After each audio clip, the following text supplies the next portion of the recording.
everyone. I'm Georgie, and I'm here with my teammates Nina and Courtney.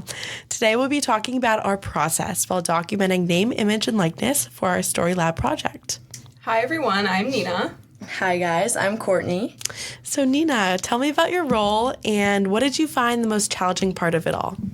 I was in charge of creating the WordPress post, and I also interviewed our subject, Troy Moles. I found Troy Moles by doing a search of sports psychologists at Indiana University and reached out for an interview. We discussed the impacts NIL deals have on the mental health of student athletes, and for the WordPress post, I drafted the different parts of our story and added in quotes from the people we interviewed. I set up the post in accordance to how we were taught in lecture and organized a story that flowed well for the readers. Very nice. Courtney, what was your role and what did you find challenging? So my role was the editing, and the part that I would say I found to be the most challenging was probably ensuring that our story was written in a way that was engaging and insightful for the readers from all different standpoints and knowledge levels pertaining to our story. How about you, Georgie? I was in charge of interviewing our subjects for our Vox Pops and editing the clips together.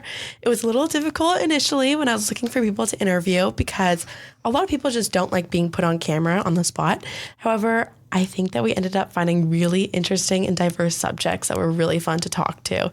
And all three of them were very friendly and offered a unique perspective on the effect of NIL on college athletes emotionally and the culture on campuses. Courtney, what do you think that you learned throughout this entire process? Throughout this process, I would say I definitely learned about the importance of word choice and detail within a story. I'd say that there's so much intricacy that goes into writing and editing a news story that so many readers are unaware of.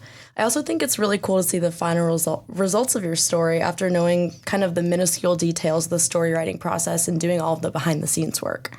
Nice. What do you think? What did you find? What did you learn throughout all of this, Nina? I learned a lot about finding sources that are willing to speak on their working experience with the NIL.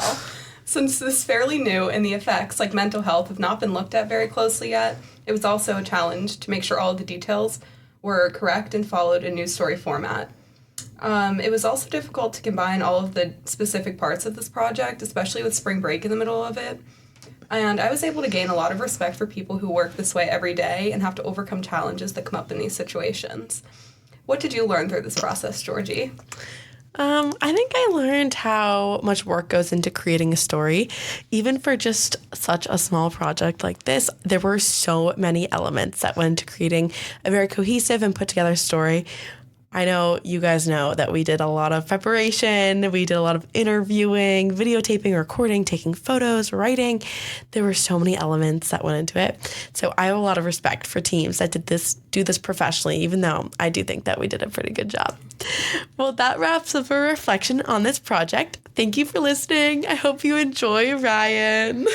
Bye. Bye.